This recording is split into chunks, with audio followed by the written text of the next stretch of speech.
Hilary Clinton, and Kay Burley was exclusively invited to talk to the US Secretary of State and recipients of the State Department's Women of Courage Awards in Washington, and it was all tied in with events marking International Women's Day.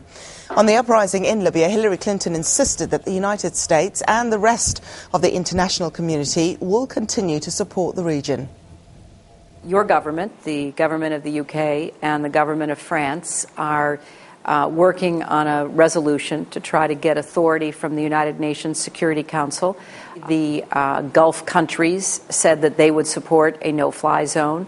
The Arab League said they would not object to a no-fly zone. You would support it? Well, we want to see the international community support it. I think it's very important. You would support well, but I think it's very important that this not be a U.S. led effort, because this comes from the people of Libya themselves. This doesn't come from the outside. This doesn't come from, some Western power or some, Gulf country saying this is what you should do, this is how you should live. Of course, but you've talked about the other countries involved. Right. In theory, the US would support a no-fly zone? We are going to support the efforts that I think that the people of Libya supported. We'd like to see this resolved peacefully. We'd like to see him go peacefully. We'd like to see peacefully, but if that's not, then we're going to work with the international community. Now, there are countries that do not agree with that. Sure. So, and we think it's important that the United Nations make this decision, not the United States. And so far, the United Nations has not done that. You are a role model for Western women. You have a successful career. You're an engaged mother. Can women have it all? Well, I think no person can have it all, man or woman. You have to make choices in your life. You have to prioritize. I have always believed that women's rights means supporting women in making responsible decisions for themselves and their families. Women like Agnes have to work with people whose politics are very different to her own, certainly. How challenging is it for you to admire a Republican woman like Sarah Palin, who, while you don't necessarily agree with her politics, can you accept what she's achieved?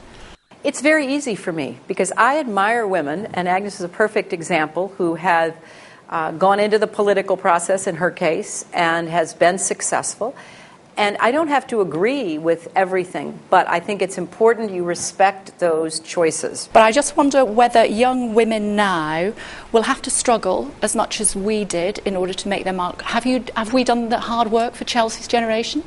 Well, I think that we've done a lot of the work, but I don't think the work is ever done. You know that old saying, a woman's work is never done? Well, it's not only true in the house, where it never seems ever to be completed. There's always a meal to prepare, to clean up after, to, dust and take care of the home. It never ends. Well, I think that's true in the world as well. On a lighter note as well, ladies, if you'll allow me. We have a royal wedding coming up in the UK, just around the corner. What advice, as a recent mother of the bride, would you give to Kate and Mrs. Middleton? Oh, my goodness. Well, I can only tell you that the wedding itself was wonderful, but the preparations, and I'm sure that they're feeling some of the same, can be stressful because you want it to be the most perfect day in your daughter's life, and you just do everything you can to make it so. But my advice is just enjoy it. Enjoy it because it's the most extraordinary experience to see your daughter marrying someone who loves her, who wants to take care of her, and you just want to be part of their happiness. And will you be watching it on TV? Of course, of course. I love weddings. Madam Secretary, it's an absolute pleasure. Thank you so much for taking the time. Thank you very much. Thank My pleasure.